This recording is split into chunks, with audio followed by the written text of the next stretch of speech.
why was all this old stuff still surfacing? Like, I had dealt with it all, or at least so I thought I had. We are not souls in a body. We are expressions of our actual selves. We actually come in with a source code that we decided upon that's going to attract the certain circumstances and situations in my life that is going to agitate and trigger me. It's going to seem like, oh, why do I keep doing these same things? Why do I keep having this imposter syndrome? Why do I keep having this self-doubt? It's there for you to expand. So there's lessons that you're learning. And the only way to actually navigate it is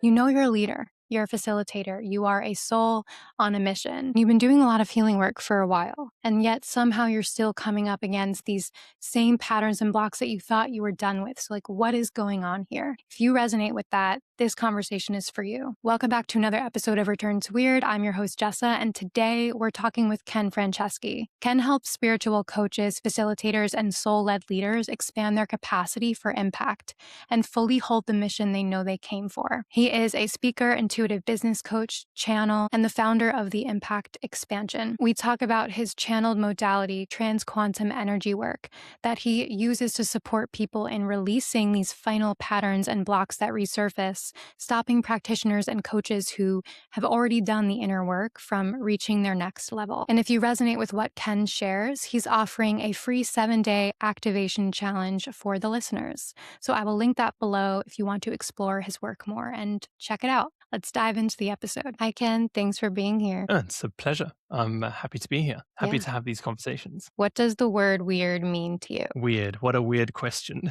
I love it. I mean, in the context of where you're coming from, and from what I understand, your podcast is also about, and the intention behind it, I would say weird is very much being able to express and be everything that you were born to be, without the tethers, without the chains, without the conditioning, and fully express your authentic self. So yeah, that would be my definition, my perspective. You channeled something called trans quantum energy. Do you want to 100%. speak a little bit about that and how you use that to support people? Yeah, certainly. I'm always happy to share. I guess it would be also more relatable to just share a little bit of the story behind how I came about channeling that, because it will likely resonate with a lot of people, and it really encompasses what many of us, especially we can term ourselves light workers or just wellness oriented people, and leaders are experiencing and have experienced. So to give you the short version, my background was medicine. So I was in the clinical field. That's what I studied. That's what I ended up jumping into. During that journey, it was towards the end of my studies, I was visiting a friend's house, and I kind of wasn't meant to be there at that time. I was a little early, but nevertheless, as I arrived, there was this other person that was leaving. Turns out this person was a medium, psychic medium, and she was seeing his mum. Anyway, long story short, she looks at me and she's like, "Can we speak for a quick second? Can I pull you aside?" I'm like, "Yeah, sure, okay." Don't know this person, it's just random. So she pulls me aside and she says, "You can speak to the dead." Immediately I say yes. And I'm like, wait, what? What am I saying? This is absurd. And in that moment, the laugh was just as awkward as I felt at that time. But in that moment, all these memories started coming to the surface, and all these childhood memories, these experiences, esoteric, but also just general trauma from what I had experienced, which was very much suppressed. So I had all this stuff coming to the surface, and suddenly this whole new world was opened, a new world of exploring inner work because of the trauma, but then also a whole new world of exploring the esoterics. So that kind of opened me up in a way that I started continuing studying and going to hospital, and because during your studies you're also doing some work in the interim and learning on the job essentially. But the point of the matter is things just didn't look the same anymore.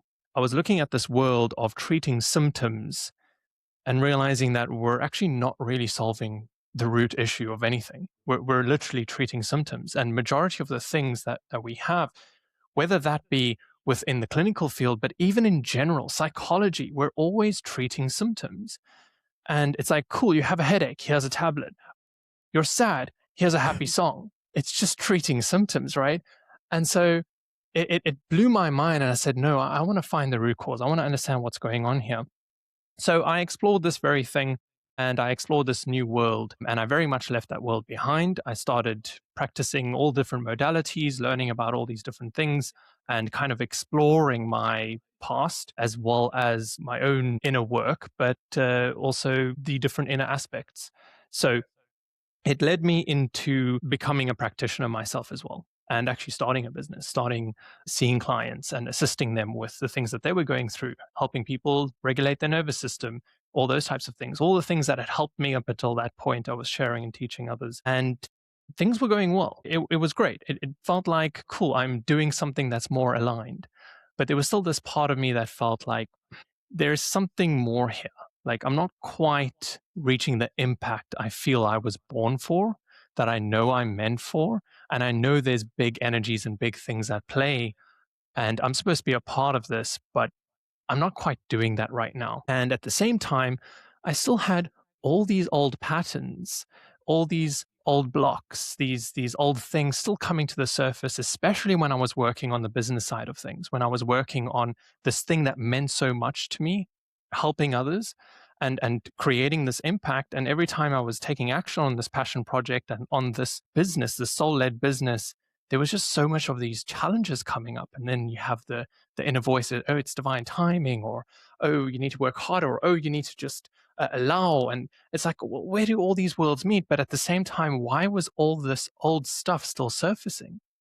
Like, I had dealt with it all, or at least so I thought I had. It encompasses the journey so many of us experience, which is this constant, ever unfolding onion, this layers that just don't end, right? And in many ways, as we become more expanded, we become more ready to explore more. So that's a natural evolution. But it still led me into this question of, well, I can't continue managing also my own symptoms until eternity. There's got to be more to this picture. There's got to be something that I'm missing here. And that's what led me into channeling more the Akash and really deep diving and looking for these answers. So I became a hermit for over 3 years. I had also quit my job at the time. I had also stopped helping clients, which I was doing also as a more a part-time thing, kind of splitting these two worlds. And I said, no, well, I'm just going to go all in and just try and hone in and figure this out. And that's what led me into discovering trans quantum energy work.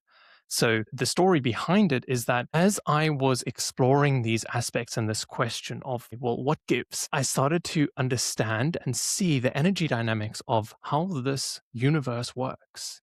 I started to understand of, okay, hold on. We are not souls in a body. We are expressions of our actual selves. So our souls are already expressing themselves physically. And the system is that we actually come in with a source code that we decided upon. And so a lot of people talk about soul contracts and this and that, but it's not so much a contract you sign. It's a source code you agree to. It's something you say, this is the coding that's going to attract the certain circumstances and situations in my life that is going to agitate and trigger me in so many different ways. It's going to seem like all these patterns and all these things. And oh, why do I keep doing these same things? Why do I keep having this imposter syndrome? Why do I keep having this self-doubt? Why do I, et cetera, et cetera, et cetera? And this journey made me realize, oh, hold on.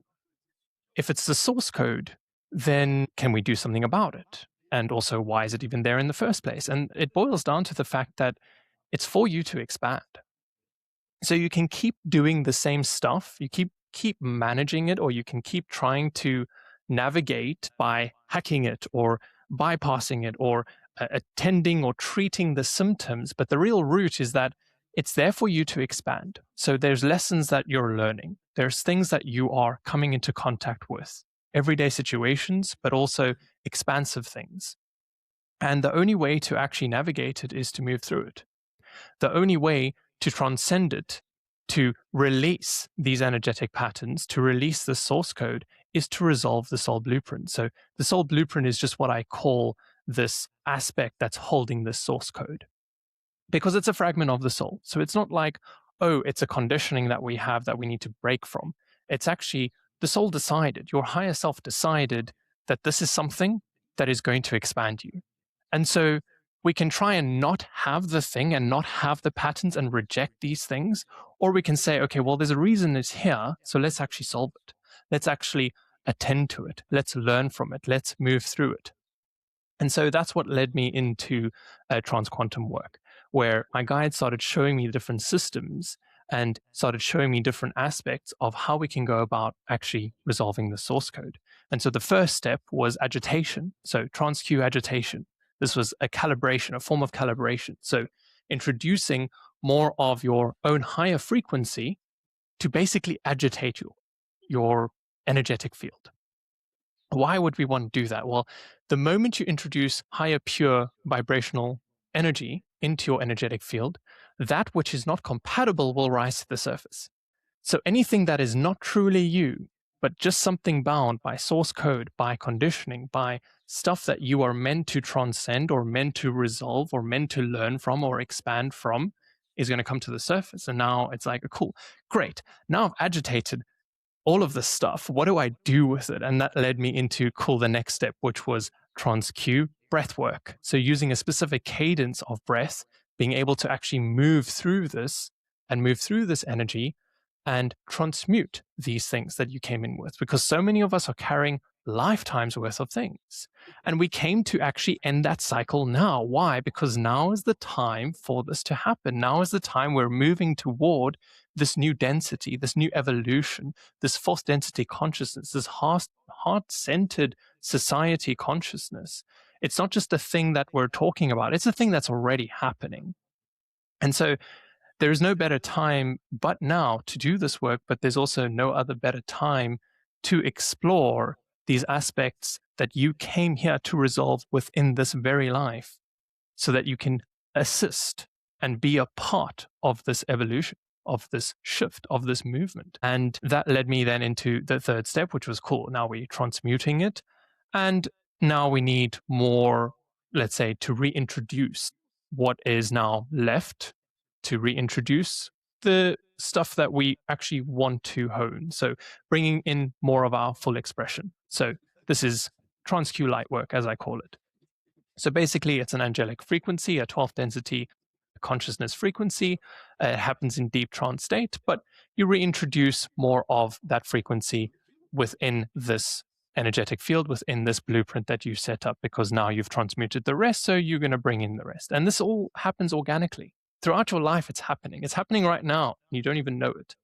It's just when I started to see the process, I realized, okay, well, if it's already happening, how can we speed it up? And that's what led to trans Q. But it's just tapping into fundamental energy mechanics that are already occurring.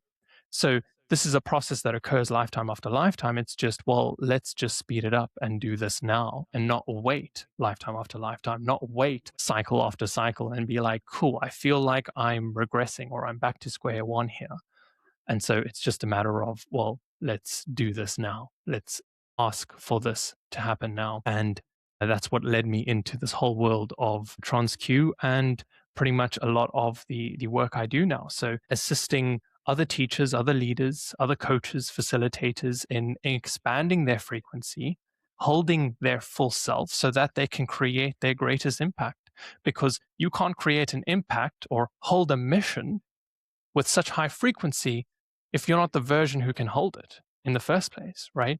And so then it's like, oh, it's divine timing, etc. No, the universe is just divinely waiting for you. It's waiting for you to hold that permission slip, to hold that, let's say, fire, so that you can hold that mission, to hold that impact. So it's actually more a compatibility thing. So I call this mission 1 and mission 2. Mission 1 being, doing that inner work. And so many of us have done so much. We think, okay, well, I'm done with inner work. I want to move on to the impact now. And so you can do them at the same time. You can be creating your impact and learning and growing. Your mission is going to agitate and going to bring more challenges. But eventually you got to realize, okay, well, I've tried all the things and I'm doing the same stuff and I'm still feeling a little stuck, or I'm still feeling like I'm not at the level I should be. And then you got to acknowledge, okay, cool. It is definitely within me. So it's not a matter of, oh, I got to figure it out or find it, but how do we bring that out of me into this very everyday life aspect, right? And then you're exploring this type of inner work and holding more of the frequency that is you, so that you can do everything that you are meant to do. There's so much here, so many threads that I could pick on. And I just want to say thank you for kind of elaborating on your method. And it makes a lot of sense. And so I want to circle back. I really wanted to ask questions about your ability to speak to the dead, but I feel like maybe I'll save that at the end if there's time, because that's more, I feel like I'm just self-indulging on my curiosity there. So the source code and the blueprint. You mentioned that the source code is like a fragment. That's a fragment held by the soul blueprint. Is that right? Yeah, so essentially, your soul fragments itself, right? You are not your full soul right now. You can Hmm. acknowledge that. You already know innately that to be true. And this is where it can blow your mind, but your soul is multidimensional. It's in more than one place at once. It's in more than a lifetime at once, past, present, and future. So Hmm. you're actually experiencing different aspects. The way I like to describe it, that just makes it a little bit easier to conceptualize, is that if we were to shine a bright light in a room, right, or through a colander, a pasta strainer, that bowl with holes in it, if you shine a bright light through it, you'll see that light streaming through all the different pinholes, and you'll see it like a disco ball against the wall. Each light point represents a specific perspective, a specific life, if you will. It's happening all at the same time. You're seeing all the different light balls and different pinpoints on the wall at the same time. However, they are experiencing a form of, let's say, separatism and even a form of forgetfulness of the full source light, but they're still connected nonetheless, right? You haven't stopped being the source light. You're just experiencing a perspective of that source light. Hmm. And so this is what's essentially occurring. So you fragment yourself into a perspective because without remembering the source light, you can now experience something new. And so you can experience something that will bring back more lessons, more learnings, more understandings to the source self. And if we were to add another layer to this, it would be that all these different dots are also different colors. So they're no longer white, they're different colors. And so if you're a red dot on the wall, you can realize that, cool, you're not experiencing your white self, you're experiencing a fragmented perspective of yourself. So you're not holding your full self, you're holding the red self, right? Hmm. And so when it comes to also transmuting the lessons that you came here to learn, when you do that, you start to hold more and more of the light frequency. And when you do that, you're sending it back to the source self. And the source self is like, cool, this is the new thing that I've learned without remembering everything that I already know now. And the source self grows. And then it shoots it out to all the other dots. So all the dots are learning with just a singular dot. And so all the other dots are also affecting your dot, so to speak. So this is how the soul is learning, evolving, and growing. And it's happening at fractions of a second. It's happening concurrently. It's happening on multiple different timelines and frequencies all at the same time. Hmm. And yeah, no, go for it. Go for it. Well, I was just going to say what came up for me. And I think it's probably because what we've been discussing before this is it's like we're choosing these specific avatars to have this specific perspective so that we can learn something. So one of those things could be coming into a woman's body, like incarnating as a woman in this time. Like, why would somebody want to do that? And it's like, well, if you want to learn about, let's say, freedom, women have been oppressed for so long. So it's like through that process, then you can learn about liberation and the embodiment of it through restriction and feeling like maybe you're trapped. 100%. And you also learn the counter, you learn the opposite as well. So what's funny is people often even demonize good and bad because it's the societal construct that we have. Okay, people are good or they're bad, right? Situations are good or they're bad, but they're actually neither. So you could have two things happening on either side. So let's say the narcissist and the powerless woman, for instance. Let's make Mhm. it a male and female scenario here too. So man Mhm. and a woman, or at least the energy of feminine and masculine, and even adding a layer of narcissism and powerlessness. Both individuals are centered upon the same thing. You're like, whoa, what? How could you say that? They're both experiencing the same thing. They're both experiencing complete lack of self-worth. They're experiencing two sides of the same coin. Yeah. And so they're literally a mirror for each other. And so you would come in as a narcissist. In another life, you might come in as the powerless person. You're experiencing all these different facets of the same circle. And the more you understand all the different aspects, the more you can say, cool, I understand fully and I transmute this fully. And so then you can expand. And so it's no longer about, what you're confined to, but rather what you can transcend, what you really are. And this opens up a whole avenue of also exploration. But yes, it comes back to the fact that you are a fragment of what you really are. And you've come to explore that fragment so that you can then bring back those lessons, those learnings. And the caveat is that you're not always just experiencing a singular fragment, a singular lifetime. You're experiencing multiple ones. So you're experiencing ancestral themes of Mhm. oppression. All the women in your family probably have, okay, this oppression against them, right? It's not just, okay, it's just you. You'll likely find ancestral relation, and it's because you as a collective soul group are also experiencing a similar theme. And what you might have experienced, and this is another crazy one, on a different planet and a different frequency, a different dimension, you will come and bring to another one, maybe of lower vibrational density or even higher vibrational density, to explore it in a new way, because you're really navigating this theme. And why we have so much play for power right now, so much of this imbalance and this rise to needing the balance, is because so many different groups, soul groups, are coming in to explore this, to fully actually transmute and balance this, not just within our world, but within a greater collective one. And that's why there's so much shared resonance, shared themes, and also shared pain and trouble right now. But there is a huge movement to what that is encompassing. And especially for a woman as well, it is, your role could not be more understated than you realize.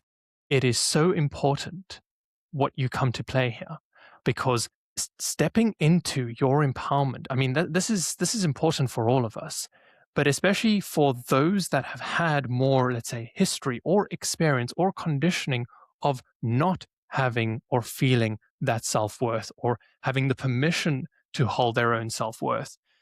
It is so much more important for you to embody that. Why? Because the collective depends on it. The collective literally depends on you holding your own self-worth, on you holding your empowerment, your frequency, right? And the more you have in terms of distance, the more you also have to gain. So you could say, oh, well, I don't like the fact that I have so much more work to do than a man. And this is a man saying it, so take it with a grain of salt. But you could also say, well, you know what? I also have more to gain by stepping into my empowerment, because there's more distance. And so therefore there's more soul growth. There's more that I get to embody. There's a greater expansion, expansive and expansion within me that I can have.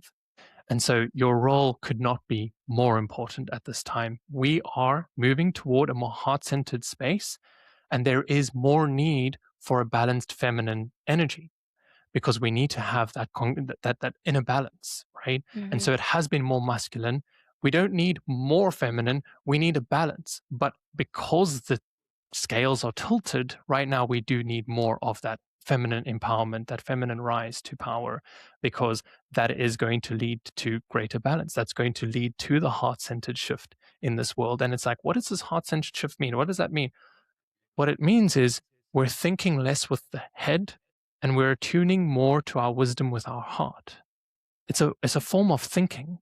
It's a form of identification. It's not just, oh, let's all sing kumbaya and just be happy and loving.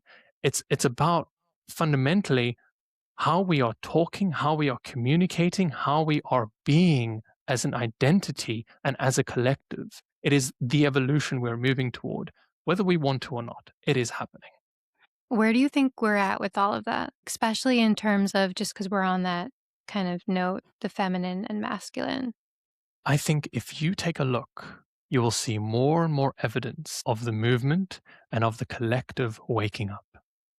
This literal conversation wouldn't be a thing 5 years ago, Mhm. and so you're going to find it. But there are a lot of people that are not going to move into this new evolution of consciousness. And it's not a fear thing, it's not a judgment thing. It's just that you don't quite feel ready or you're not ready to shift, and that's okay. But the thing is, when you reincarnate, you're not going to reincarnate in the same place anymore. It's going to be a whole new place, it's going to be a new evolution. Um, and maybe not. Maybe you will reincarnate again in another third density frequency so you can expand that self that you were still holding on to, right? I have a But question. yeah, go for it. Just before you move on, do you think that, because I've sat with this and I don't know if any of us really know, but do you think that some people come in and choose not to participate in that shift for whatever reason? Their soul's like, I'm not going to awaken for this lifetime. There is infinite potentials. And there's always this debate about free will versus, okay, what's Mm. planned, right? How much free will do you really have? You have a lot of free will. You have a source code that's going to attract stuff whether you like it or not. But how you choose to act, the road you choose to take, the easier one, the resistant one, that is totally up to you. And there's no judgment. There's no, your higher self will also not judge you. You're exploring. And so there's no judgment on exploration. There's just exploration. It just is what it is. So there are many souls that will choose not to participate, but that's because it's their free will to do so.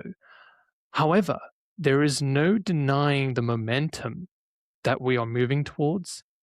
There is no stopping that. The snowball has started. So there's no, okay, I want to hold on to old dogmas and old energies and this fight for power. And you will see a lot of these energies lurking right now, these wanting to hold on to power that one has had because systems are starting to change. But the thing is, you don't need all of society to be awake. You Mm. only need 1%. There's no revolution that started with the majority deciding we should have a revolution. The revolutions have always started with just 1% saying, you know what, we've had enough. Let's Mhm. change things up. And so it begins. And so it spreads like wildfire. Why?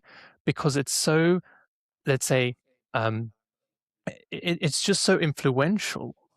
When people are coming from a more expanded place, it also affects others. It gives others the permission slip to also step in. But whether they choose to open the door or not is totally up to them. I'm going to kind of dig into this a little bit. When I think of free will, I think of free will as being coming from like our higher self. When we're really dysregulated, our human self is not choosing. It feels like there's a process of coming into free will that requires stepping out of survival and aligning with your higher self or whatever you want to call it.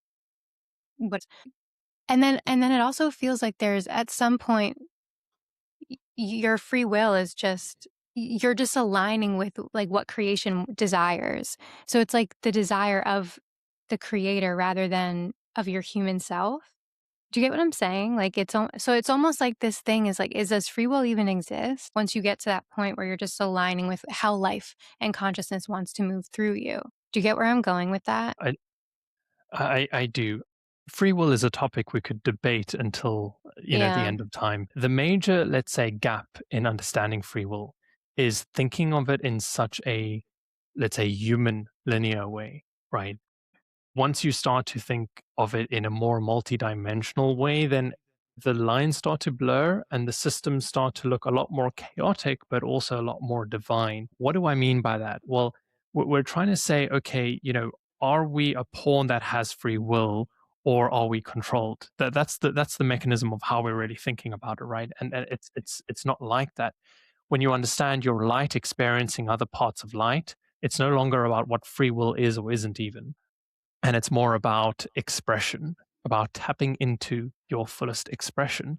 And that is the major intent, the the initial even intent. When the universe came to being, the initial intent was, what am I?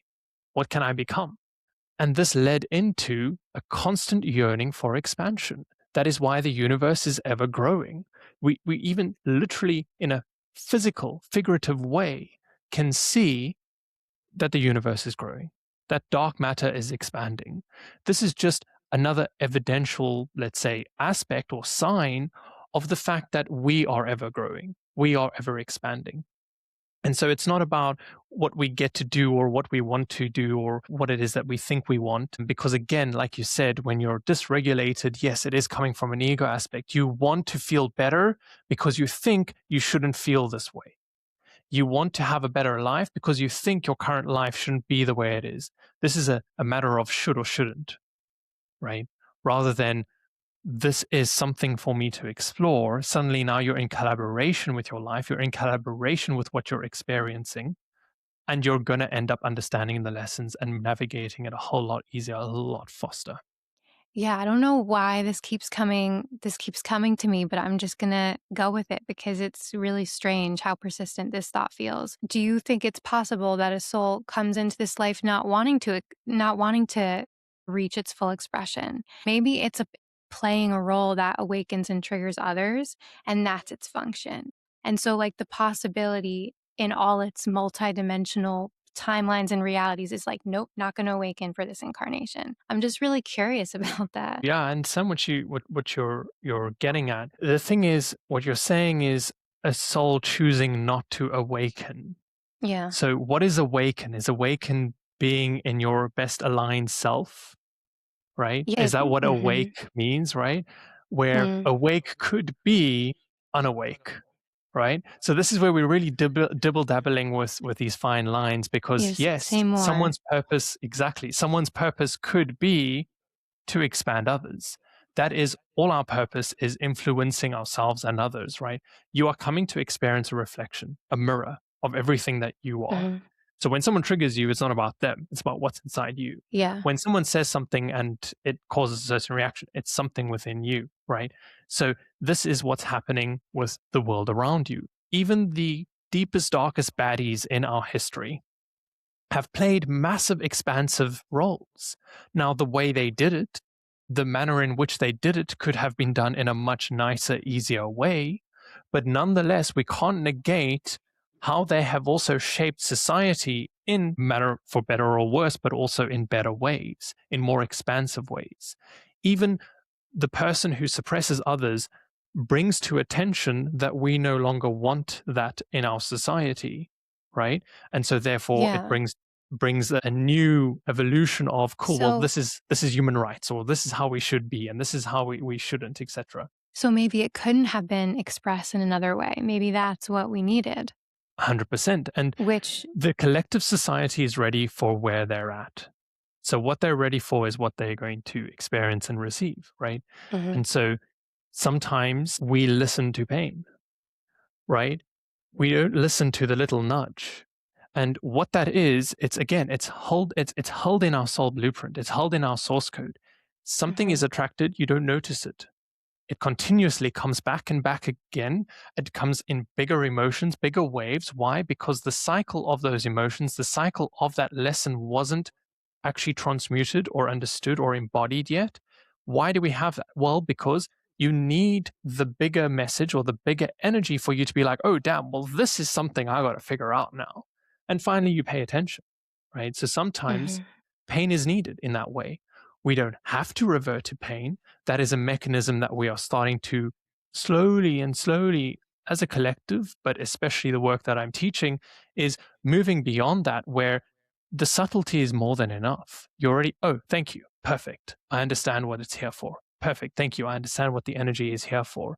And when you do transmute that blueprint, you start to expand and see those subtleties so much more easily. And you start to understand what's happening. So you become more in collaboration with your life rather than at the mercy of the things that you feel you're experiencing, or rather at the hope and the wonder and the please universe bring this into my life, bring this impact, or can I step into this person when hey, it's just about taking a hold, it's about just grabbing it. You mentioned we don't need pain, but we learn through it a lot of the times. I'm curious if you differentiate between suffering and pain, because it feels like pain is just a part of being human, right? Like, it's Mhm. natural to have like, grief is really beautiful, actually, when we surrender to it. It can actually be a portal to deeper states of joy, and I think even, all pain and all emotions, right? So then in that sense, it's kind of like you're not transcending the negative emotion, No. but you're actually just embracing it in its entirety and arriving at this place of, like, ecstasy, or Yeah. however you experience that peace, acceptance, whatever. I'll just let you riff off that. Yeah. Well, it's so well said because you are more in flow with your humanness. What's more painful? Feeling pain and being like, cool, let me explore that, or feeling pain and be like, please go away. And then why isn't it going away? That's suffering, right? Exactly. 100%. Mhm. And that's how I see Um, it too. so, so pain can be a collaborative thing. So can a negative emotion. Your emotions are a guidance system. They're saying, hey, I've got something to tell you. Whether you choose to listen or not is going to dictate whether it's going to come back in a bigger way or not. By listening, by saying, cool, I'm sad, let me explore that. Oh, hold on. There's something this that I was holding. Cool. Perfect. Thank you so much for bringing this to my attention. Or I'm holding some kind of resentment. Thank you for bringing it to my attention. Now I understand what was happening or what I was holding, etc. Right? But it's not a mental process. It's just a allowance process. It's saying, hey, I'm going to allow myself to be who I am right now. So sometimes flow, people perceive flow as something of, oh, I'm in the flow and things are just happy glory going great, when in actual fact flow just means in alignment with what is showing up for you right now, right? And the more you are in collaboration with what's showing up, the less you stay there. So the difference between an ascended master and someone who is far from it is just the length of time that are experiencing the pain. So it looks like this, oh, I'm having a high, oh no, now I'm having a low and I'm struggling to get out of it. Whereas the ascended master is doing the exact same thing, except it looks like this because they're like, ooh, subtle pain, understood, thank you, and moving on. So it's a lot more of a neutral state. Now, it doesn't mean we shouldn't experience it and we should move away from feeling these things or what have you. It just means that we are working with it in real time. And so we are in cohesion, collaboration with it. And so we are moving so much quicker. We are moving so much easier. So that's what I mean by it doesn't have to be a painful process, is that it can be a lot easier, a lot faster, because again, you have no other choice but acceptance. You have no other choice but to face it because it's going to come around back later. This lesson that you brought in is going to be something you're going to have to face now, later, or in the next life. So you might as well say, you know what? Well, let's explore it. Let's see what there is here to explore. And when you have that ability to listen and be in the flow of your subtleties every day, then you're flowing. Then you are in alignment. How do we acquire that ability? So it feels like there has to be a disidentification with the beliefs that we have around what's showing up for us and the emotions, some distance. I think that's the word that you used earlier, was distance, right? So maybe from your method, how would you help somebody through that process of accepting that emotion or being with it fully instead of the story or the belief? Yeah, certainly. The thing we love to do most is also treat it as a mental game, right? Cool. It's a belief that I'm holding that I should break, right? And that's so normal because that's also most of what's practiced. That's most of the information we have. That's most of the tools that we've used so far. But remember, these tools were created for a third density construct. They were created for people at a certain level. And it's not about hierarchy. It's just that, of course, as you grow, something that used to resonate will probably not resonate anymore or be as helpful because it's not going to get you to the next level, right? So it's just about, cool, each thing plays an important part in that journey. So just like your first meditation you ever did to the most intensive energy work session or expansive experience you've ever had, they all played a specific role in this journey. And the way we go about doing this process is transcending completely the thinking mind, which wants to analyze, but the brain is a receptor. It is not a thinker. It is receiving signal. And where is it receiving signal from? It's receiving signal from the heart. The heart is what is actually bringing forth these different wisdoms, these different emotions as well, to the surface for the brain to then understand. But the only way the brain can understand is by actually moving through and transmuting it first. I'll give you a quick little example just for some evidence of where this exists. If you were to speak to any medical practitioner, especially one that delivers babies, um, you would be surprised by the fact that the first organ to start working in the human body is the heart. But science also says that the brain is telling the heart to beat. So, what told the heart to beat in the first place? And it's just digesting this understanding that, okay, there's more to play here. Our brain is not a thinker, it is a consciousness receptor, it is a satellite. And so when we understand this, okay, the tools that we use to try and analyze, dissect, psychoanalyze, adjust, or change, or shift, or treat are not going to work. If we want to Mm. embody this next level impact, we've got to understand, okay, well, we're going to have to embody a new tool or a new way of doing this. And so it is energetic, it is moving through it, it is transmuting the actual blueprint. So that's why the agitation is important because it causes stuff to come up. And so as the stuff comes up, you're naturally going to start exploring it, but you're going to explore it in a certain way. So, of course, we have a container of how you go about exploring this stuff, and then you're going to transmute it. So, you're not actually going to think much about it. And what happens is, after the transmutation has occurred, now you have a realization, now you have an idea, now you're like, oh, this makes sense. And it almost sounds stupid.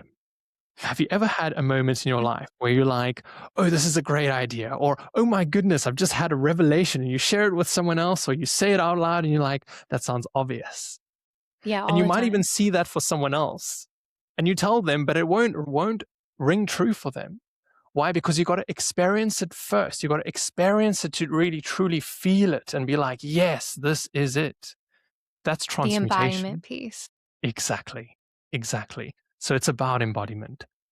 And Yeah, so that's why this container is a mechanism of agitating, transmuting, and then embodying.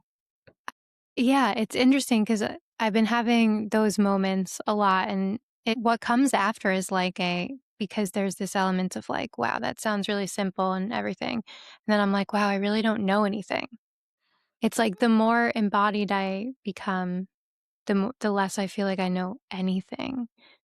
And it's almost like brings you to this existential moment of like, what the fuck is even happening? But I think it's interesting though, because it's like this dynamic tension dance between I don't know anything and there's such like a humility in that, but then there's also like this need to honor authority, right? Step to stand for something. It's just a weird dance between those two things, I find. I don't know if you have anything to add on that. Yeah, well, I think the most expansive people ever have realized how much they don't know. So some of the biggest thought leaders we have in our history have said, oh, well, I actually know nothing. And you would think, but you know Yeah. so much.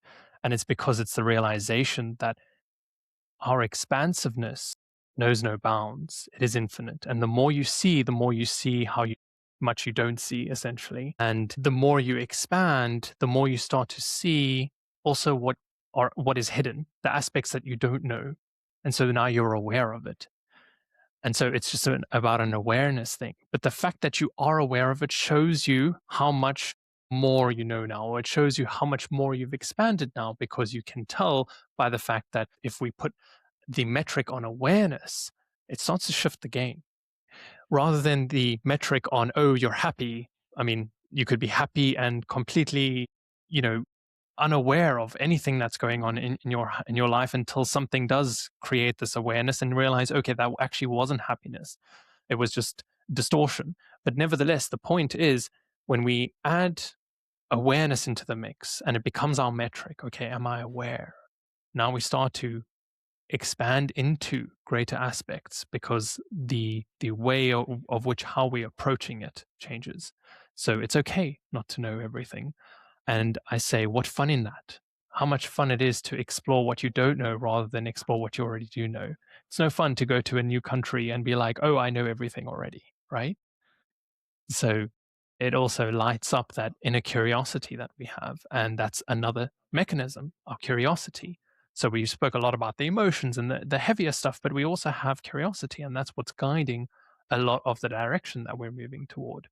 Unfortunately, Curiosity also leads you to things like challenges because it's your guidance, it's leading you to the next challenges. And so you perhaps start this business or you start helping others, and you're like, oh, well, now all of these challenges are coming up. And now it's like, who am I to actually help these other people? Or hold on, like, how do I sell my services and help with the world? It feels even wrong to do so, et cetera, Mm. et cetera, et cetera. And so now you have these new challenges, these new, you know, areas of exploration. And sometimes people are like, oh, it's just about aligned timing or divine time. I have to wait for this thing to occur. When in fact, it's just another, let's say, gate, another access point for you to expand into. So I like to kind of have this analogy where we're all wearing different access bands.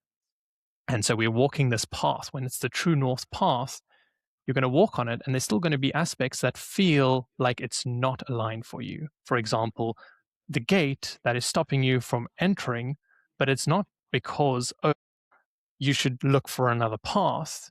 In many aspects, in many ways, it's just, hey, you need the frequency band, the new frequency band to access this gate. You need the red band to access the red gate. And you've only got a purple and blue one. You also need the Mm. red one. And so it's about expanding your frequency, expanding who you are to then continue walking the path. But that's a whole another side tangent that or rabbit hole that we could also dive into. Yeah, I like that. And what you said earlier about feeling like it's wrong to sell your services, or like this, how the marketing plays into this kind of endeavor, and maybe as a spiritual person, whatever that even means, honestly, marketing can feel like icky. It can feel performative, and but you need it. It's kind of like bringing the masculine into the whatever you're creating. What are your thoughts on that? Because I struggle. I'm struggling with that right now. Yeah, no, it's a it's funny thing. We actually had a video that went up live, I believe, yesterday of me actually speaking about this exact topic at one of our events, but is very much encompassing what so many feel. That especially when you want to create impact and when you feel so centered around, or you feel the gravity of what you want to do, and you feel even the sacredness of the help that you want to share, it almost feels wrong to sell it, but it is a bit of a value thing. Not only is it a value thing, but it's also a self worth thing as well, right? And at the same time, we've got these two worlds colliding of traditional business and marketing with spirituality, and both are very opposing in how you approach things. And so how do you integrate them? And that's another difficult and tricky aspect to navigate, and one that I also had navigated for quite some time being in this field. This spiritual entrepreneur niche, the wellness practitioner, breathwork facilitator, meditation facilitator, the Reiki practitioner, what have yous, all of these fields have a very similar challenge when it comes to also this sales process, this marketing process. And this is where aligned sales and, let's say, soul led marketing come into play. And this is also something we focus a lot on within our community and within a lot of the events that we host. Um, but the biggest takeaway is to ask yourself what it is that's showing up for you when you're in that sales call or when you're sharing that message and it feels icky for you. Is it something that feels like something you shouldn't do? Is it something that you feel weird about, right? What are the sensations and the feelings that are coming up? But really, you got to understand first and foremost, if there's a little takeaway that I can share, that would you do your absolute best to ensure that you help that person transform, right? Would you really put in the effort, and would you trust yourself to actually assist this person? If the answer is yes, which it most likely will. Now, if it's not, then we can explore more of the self-worth thing, right? And then that's a whole other avenue and bunch of stuff that we can talk about and dissect. But if the answer is yes, then you got to take it upon yourself to understand that then it's your responsibility to share your message and to share the opportunity for them to join, because they cannot get that impact. They cannot receive that help without this mechanism, without this vehicle of impact, without this product or the service that you're going to share. And so it's almost even your responsibility in a way. And it's going to feel weird. It's going to feel icky, but it's also because it's the psychological thing. It is this thing of, okay, I need to be heart centered. Well, you can be heart centered about how you influence someone, to a decision that you know is in their highest good. To say, hey, if you are holding something that you know can help someone, then it's your responsibility to share it with them. Because by not doing so is leaving them without something that they might have been hoping for, searching for, and wanting to do. And so now suddenly the pain and the discomfort of being feeling weird subsides because it's almost irrelevant in this conversation. Your discomfort means nothing in the bigger scheme of this situation right now. And it's understanding, let's say, these types of aspects. Now, of course, everyone's a bit different, and there's different things that we can discuss regarding even this specific part. But integrating these two worlds is quite a challenge. And it's something that I've spent quite some time also honing myself on. How do we do aligned sales? Because I tried okay, here's my thing, please join. I tried like all out sales marketing, all the best advice out there, and it just didn't work. And it was like, cool, neither one is working for what we're doing. And we had to start actually moving into heart-centered marketing, heart-centered sales. And so there was a whole new avenue, a whole new other road to explore, a whole new other way of doing things. Yeah. What's coming up for me is you say heart marketing, heart centered marketing. It also feels, then we're talking about authenticity, right? Hmm. Hmm. How would you describe heart centered marketing, and how is that different from maybe more traditional forms of marketing, and why does it work? Yeah. Why does heart-centered marketing work, or why Yeah. does okay? Well, Yeah. because you have to realize the people you're also speaking to are more sensitive. The people you are assisting are more energy sensitive. But at the same time, we can think about sales as a conversion process, which is usually what's been the case. But then you're going to think of it and approach it in a very different way to if you treat it as an impact process. Those that are ready for your help right now need you, but those who are not don't need you now. So it's not about converting everyone and making sales, right? We already know this, but at the same time, you got to understand that there's specific individuals that need you right now, and so you got to be serving them. In many ways, sometimes it's about, okay, who is my golden customer?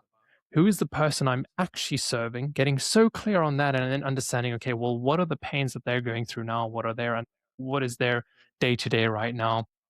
And how are we assisting them in that? And so, of course, when you speak to that, there's going to be resonance. And this is traditional marketing.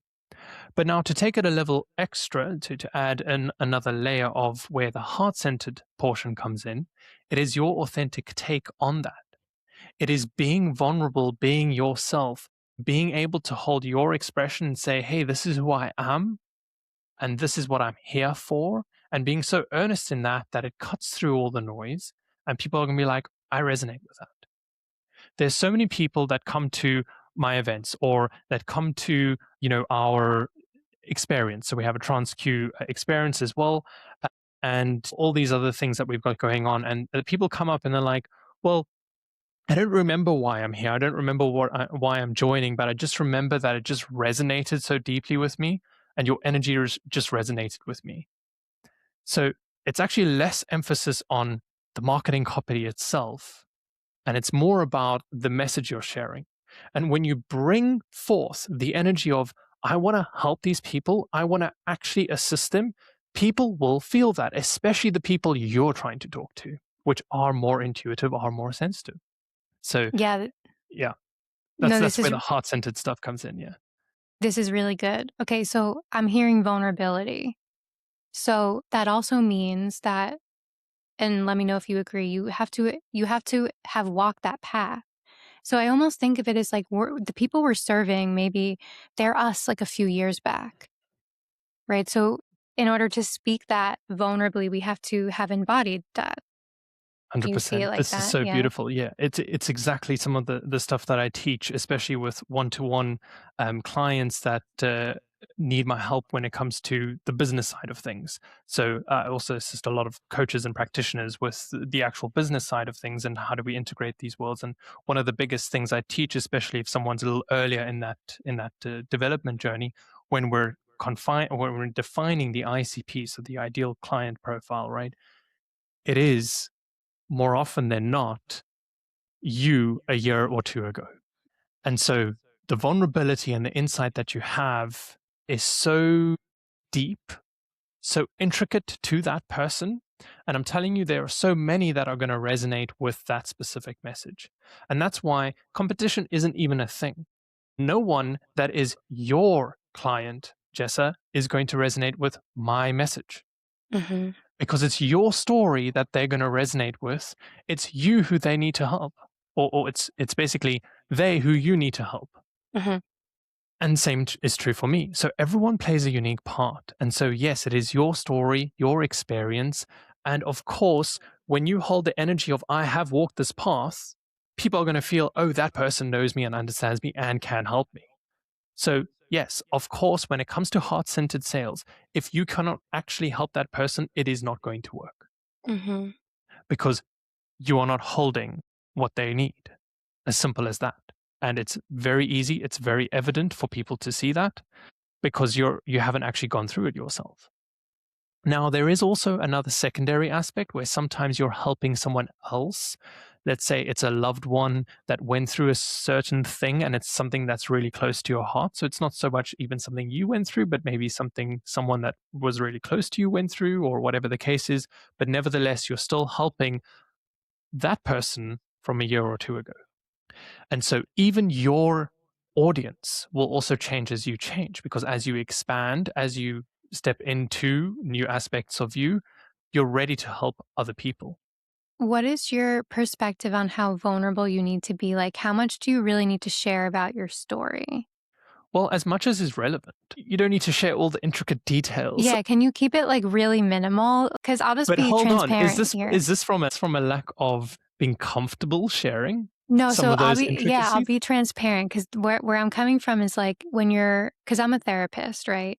Mm, And so I want to eventually change the direction of the podcast. I want to speak to women, right? So like I already told you, like the direction of the podcast is slowly going to be changing because I want to help women through the stuff that I've went through. And that's what I do in therapy, but I want to do it obviously not as a therapist here, but I eventually want to create offerings maybe as like a mentor. I'm resistant to the word coach for some reason, but like I'm still a therapist with a license. So I always come up against like, how much can I really share? How vulnerable can I be? Even if I'm not being a therapist here. I'm not yeah, trying to get therapy clients, but I still am a therapist. But I guess that's a whole nother, I just have to figure that out. It's yeah. something I come up against all the time. This it's totally normal because a lot of the time we find ourselves like on the most, let's say, parallel or tangent field. And so it's not quite where we want to be. It's maybe just a little more parallel. Yeah, And this represents a lot of the people in our community and a lot of the clients that I've had. So, for example, you remind me a lot of Jen. She was also a therapist. She had recently pivoted a lot more to facilitating would love to do psilocybin that. journeys and also Cool. even just a new form of, let's say, mentoring. I would love to explore the reason that you feel resistance towards the word coach, but I digress. So, yes, now navigating also the bureaucracy of being a therapist in America or any country, really, there's always going to be these different bureaucracies, is going to be another aspect. But often it's I'm a little afraid still to let go of this because it means I won't have clients anymore. I might, I might not have people paying the bills anymore. I might not have the people that I want to help anymore, even though it still feels nice, but it's not totally where I want to be. And Mm-hmm. especially when it comes to pivoting, it's always feeling like there's one foot in the one door and one foot in the other door. Often it feels like you've got one foot in one part of the door and one foot on the other side of the door. Yep. And it's like you're split between these two worlds. How do you get unstuck from being split between two worlds while you step into one? Can you step into one while still having your foot in the other, but like changing your identity? So it's like, I'm just doing this for consistent, stable income, but like I'm seeing myself differently. I'm embodying this Yeah. different. Still holding on to. What is the fear? Is there survival mentality? Is it the finances? Yeah, because it's like I then really need to start shifting how I'm showing up for this podcast so that it can align with the kind of person that I want to bring in and create an Hmm. offering for. So Yeah. I have to do that. So obviously that's going to take some time to like build the right listeners that then I can create offerings and perhaps get an income that I don't need therapy Yeah. anymore. You're thinking a lot about the how. I know. And the reason you're Yeah. thinking about the how is because you want to make it make sense in your head so you can give yourself the Mhm. permission to then do it. Because if it's like, Yeah. oh, that could work, now suddenly I feel, okay, I'm okay, then I can do this now, right? Yeah, So there's still a exactly. part that's holding on to the survival mentality and this fear of the unknown. And unfortunately, the reality is that if you're split between two doors and you're staying stuck between two doors, you're going to forever be split between these two worlds. So what would it look like from your perspective? How do you see that then? Do I just like, all right, I'm just going to drop all my therapy clients tomorrow and just hope for the best? Yeah. Well, you don't always have to do it cold turkey. There is an art to pivoting. And this is also something that we talk a lot about and we teach a lot about because a lot of people still find themselves kind of stuck between other worlds. And this is common. I was at a time as well until I decided, no, I'm quitting it all. And I lived off savings for over 3 years in my hermit phase, like I said. And it got to the point where I had no money left for my next month of rent. I literally had nothing left. The assets, the savings, everything that I had built was literally on its last penny, the last dime. And it was those times where I looked at the world differently. And it's still how I see things now, but it gave me almost a freedom, a sense of freedom of being tethered to this old system. But without that being the reality, I would have never embodied full trust. I needed the circumstance in order to actually fully embody trust. And I was more abundant then than Hmm. I ever was at the full height of those savings and those assets at that time. So let's say 3 years prior to that, I had acquired a lot of great financial stability, and yet I was still feeling more truly abundant those 3 years later when I literally had nothing to show for it. Why? Because I didn't need it to feel abundant anymore. I embodied full trust. And that's also when things started to shift entirely. That's when I started having a lot more clients. I started sharing TransQ work. And I needed that time, that period to actually discover these things to be able to share them. Right. So it doesn't mean you need to go cold turkey. That was just my journey. There is also an art to doing it in an easier way. But the idea is what is piquing your curiosity right now? Is it exploring more of this other side? Well, then do that more. Just shift your percentage of focus in the day of even 5, 10% more onto this thing that piques your curiosity more. And naturally, there's going to be more and more attention on it and more movement onto that, right? So you don't have to go cold turkey, kind of stop therapy entirely, and then say, hey, okay, this is the new me. Where's all the customers and clients at, right? Yeah. It can be a slower transitional process. But But that's what would because happen it's if I just a did that? mechanism, not, If I but was that's just a trusting? mechanism and not, okay, there we go, and not still bound to fear. If you were doing that and trusting, then we wouldn't be having the conversation, right? There would be no concern. There would just be curiosity and exploration, and you would be more in the flow.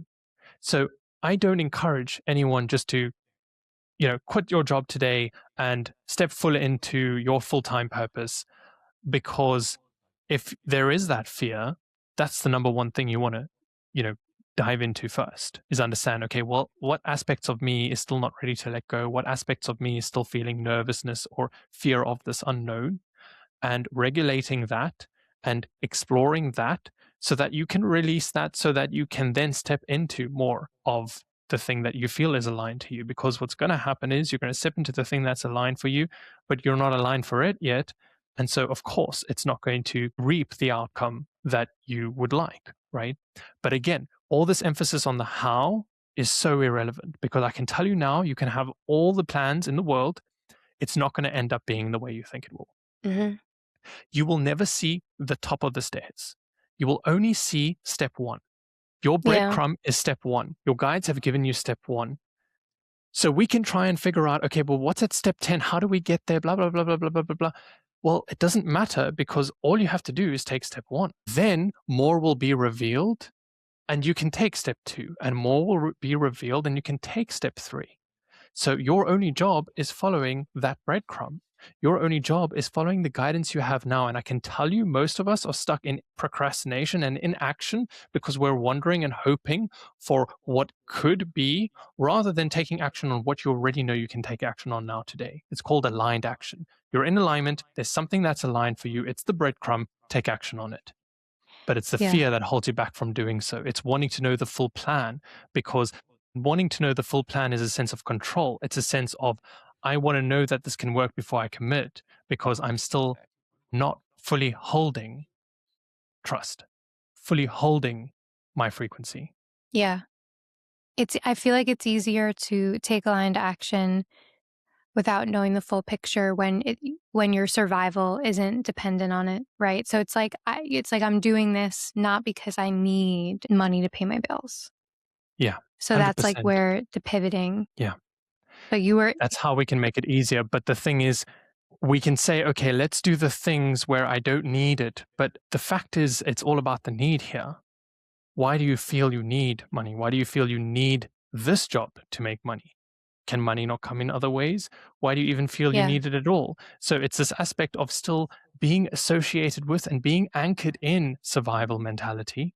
And of course, that's yeah, why I say this is the primary thing you want to explore first, because without exploring this, everything else is going to be a challenging journey and almost sometimes in vain, because this is still the primary source code of what's right. running in your everyday life, right? And in everything Yeah. that you're going to do.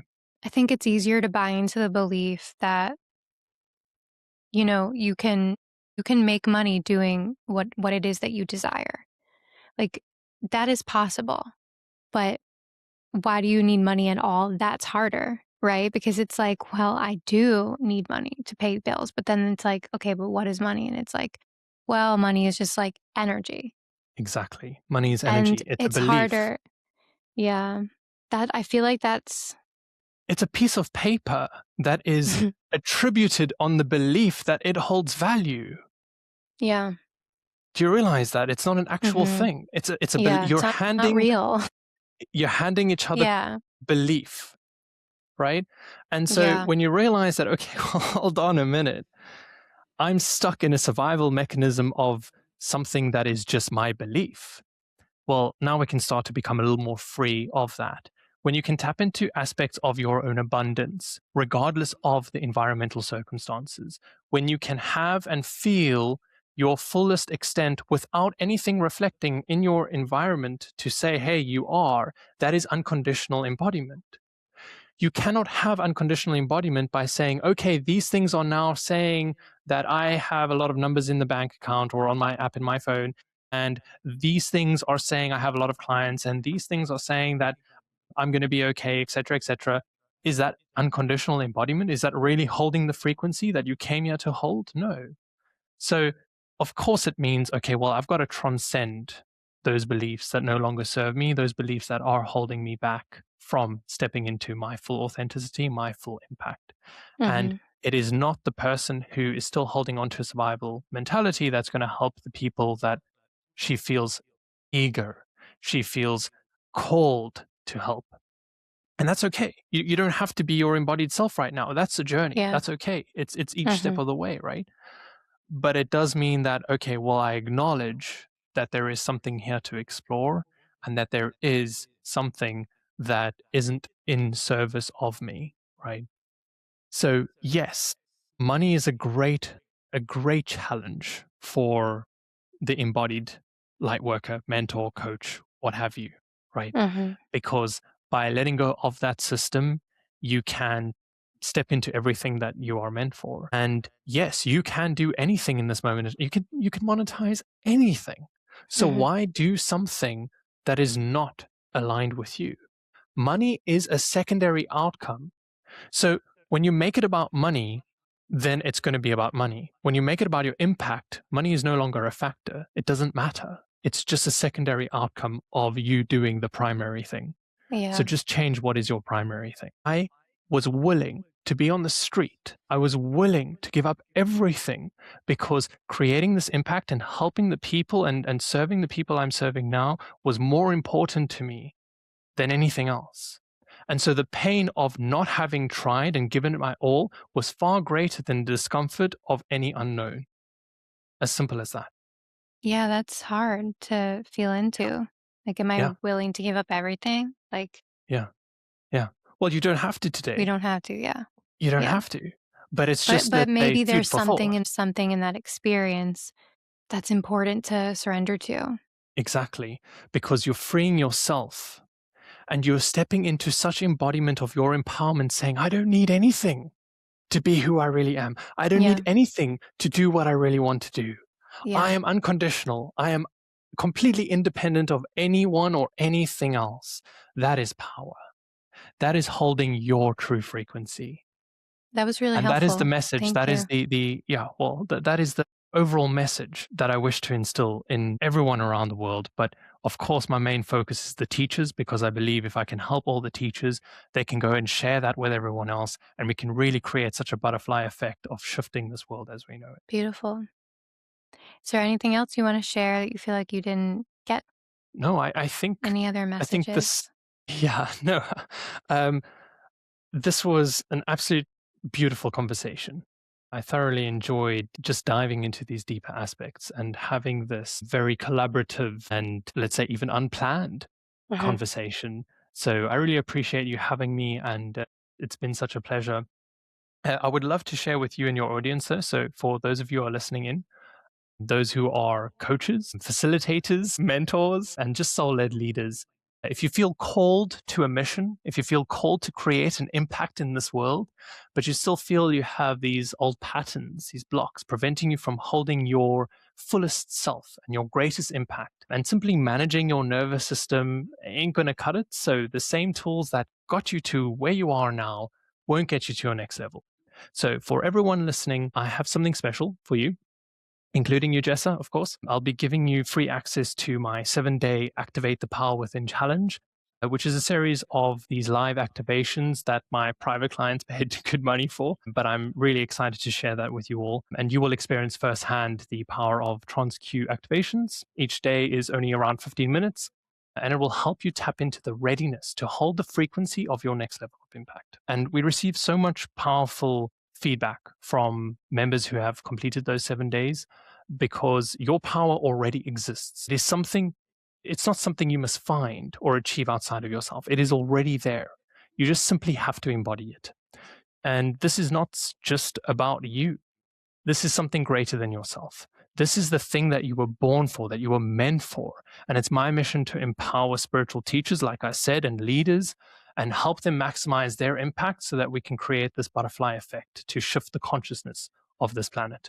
So I look forward to seeing you all on the inside. And again, Jessa, I really appreciate this conversation, this time. And if it's okay with you, we can share this link to Yep. the show notes, and your audience can grab it there. I'll link everything below and how to keep in contact with you or your other sites as well. Yeah, brilliant. If people want to find out more about me or TransQ, then they can also visit my website, theimpactexpansion.com. And there are also some other free resources there and stuff. So, yeah, but it's been an absolute pleasure. Awesome. Thank you so much.